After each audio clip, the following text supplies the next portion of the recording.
भाग्य। पुराने समय की बात है। एक गांव में संतोष नाम का लड़का रहता था। माता पिता रहते हुए उसने अपने जीवन के प्रत्येक पल का आनंद लेते हुए हर प्रकार के सुखों का अनुभव किया था। परंतु पिता के गुजर जाने के बाद अब उसके ऊपर मानो दुखों का पहाड़ टूट गया, क्योंकि उसके पास अब पैसों की कमी आने लगी। अब वह पहले की तरह अपने शौक पूरा नहीं कर पा रहा था। जो भी पैसा था उसने पहले ही अपने ऐश और आराम में व्यर्थ कर दिया। प्रतिदिन रोता और अपने भाग्य को कोसता था। मेरा भाग्य ही खराब है, जो मेरे पास था सब चला गया। मेरी किस्मत ही मेरे साथ नहीं। प्रतिदिन की तरह एक दिन वह घर के बाहर बैठकर खुद को कोस रहा था कि तभी वहां से एक बौद्ध भिक्षुक निकलते हैं, जो संतोष को रोता देख उसके रोने का कारण पूछता। तब वह बताता कि मेरे पास जो भी पैसा, जो कुछ भी था, सब खत्म हो गया। मेरे पास अब कुछ नहीं बचा। मेरा भाग्य ही खराब है, मेरी किस्मत ही खराब है। तो भिक्षुक बोले, जो तुम ये प्रतिदिन रोते और कहते हो कि मेरी किस्मत खराब, इसी कारण वह तुमसे दूर चला गया, इसलिए तुम्हारा जीवन खराब चल रहा है। भिक्षुक बताते कि अपने गांव की चोटी पर एक महात्मा रहते हैं। तुम्हें यदि अपने जीवन में फिर से सब कुछ ठीक करना है तो तुम्हें अपने गांव की पहाड़ी की चोटी पर जाना होगा। वहां जब तुम जाओगे तो वह महात्मा तुम्हें तुम्हारा भाग्य वापस लौटा देगा, जिससे तुम्हारे जीवन में खुशियां वापस लौट आएगी। पहले तो लड़का भिक्षुक की बात पर हंसता और कहता भिक्षुक पागल हो गया, परंतु फिर कोई उपाय न होने के कारण यह भाग्य की तलाश में पहाड़ की चोटी पर महात्मा को ढूंढने निकल जाता है। आधे रास्ते पहुंचता है कि उसे एक चोटी पर बैठा बूढ़ा शेर दिखाई देता है, जो अपने पैरों से चल नहीं पा रहा था। जिसे देख संतोष उसे बचकर निकलने की कोशिश करने लगा तो शेर ने आवाज दी कि रुको, इधर आओ, मेरी बात सुनो, मैं तुम्हारा शिकार नहीं करूंगा। लड़का जाता है और बोलता है, बोलो क्या बात है। शेर पूछता है, कहाँ जा रहे हो। तब लड़का सारी बात बताता है कि भाग्य की तलाश में पहाड़ की चोटी पर जा रहा हूँ। शेर कहता है, ठीक है, वहाँ जा रहे हो तो मेरी इस बीमारी का इलाज भी पूछ आना, मैं लौटने पर तुम्हारा मनचाहा इनाम दूंगा। लड़का कहता है, ठीक है।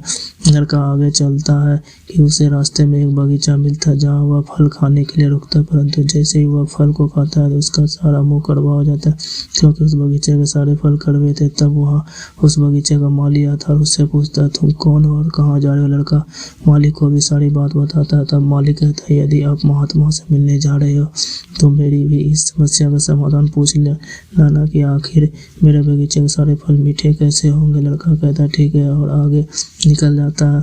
शाम ढल चुकी, पहाड़ी की चोटी दूर थी कि पास में उसे एक महल दिखाई देता। रात व्यतीत करने के लिए वह महल में शरण लेता। महल की राजकुमारी उससे पूछता है कि तुम कौन हो, किधर जा रहे हो। तब लड़का राजकुमारी को भी सारी बात बताता है।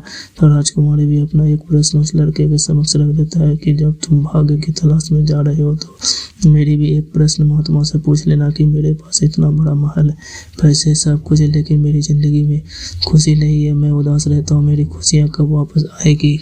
लड़के ने कहा, ठीक है। सुबह लड़का पहाड़ी की चोटी पर पहुंचता है और सच में उसे वहां एक महात्मा मिलता है। महात्मा ने सभी के उत्तर लेकर वह अपने बात बताता है कि मैं भाग्य की तलाश में आपके पास आया हूं, मुझे मेरा भाग्य वापस कर दीजिए। महात्मा उत्तर देता है, ठीक है, परंतु भाग्य तुम्हारे साथ नहीं, तुम्हारे पीछे आ रहा, तुम घर जा सकते हो। लड़का कहता है, ठीक है। लड़का वापस चोटी से नीचे उतरता, सबसे पहले महल में जाता, राजकुमारी को उसका जवाब देता, उसके बाद मालिक को उसके प्रश्न का उत्तर देकर अंत में शेर के पास जाता। तब शेर पूछता है कि क्या महात्मा मिले थे, उन्होंने मेरे प्रश्न का उत्तर दिया, क्या तुम्हें तुम्हारा भाग्य मिल गया। तब लड़का सारी बात बताता है कि तुम्हारे साथ में 2 लोगों के और प्रश्नों को लेकर महात्मा के पास गया था, जिसके उत्तर उन्हें देकर सब अंत में तुम्हारे पास आया हूँ। शेर पूछता है कि कैसा जवाब और क्या प्रश्न थे। तब लड़का बताता है कि सबसे पहले लौटते समय राजकुमारी को उनके प्रश्न का उत्तर दिया, उनके जीवन में पैसे, महल सभी होने के बाद भी खुशियां नहीं थी। तो महात्मा ने उत्तर दिया था जिस दिन वह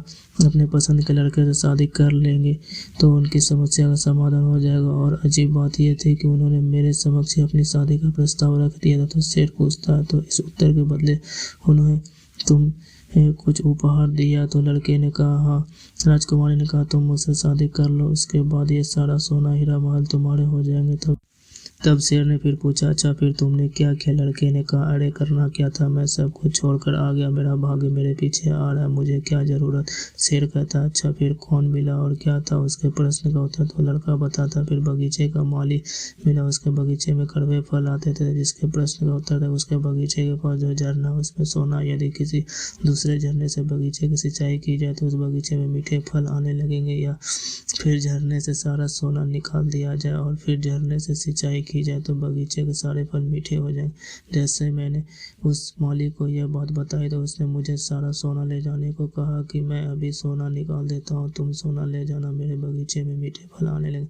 शेर ने पूछा, अच्छा फिर तुम सारा सोना ले आए? लड़के ने कहा, अरे मेरे पास समय नहीं था, कौन इंतजार करता, अब आखिर मुझे क्या ज़रूरत है किसी सोने की, मेरा भाग्य मेरे पीछे आ रहा है, क्या करना सोने का। शेर ने फिर कहा, और महात्मा ने मेरे प्रश्न का क्या उत्तर दिया? तब लड़के ने कहा, हाँ, और आपके प्रश्न का उत्तर दिया कि आपके बीमारी तब दूर होगी जब आप दुनिया के किसी सबसे बड़े मूर्ख व्यक्ति का सिर खा लोगे।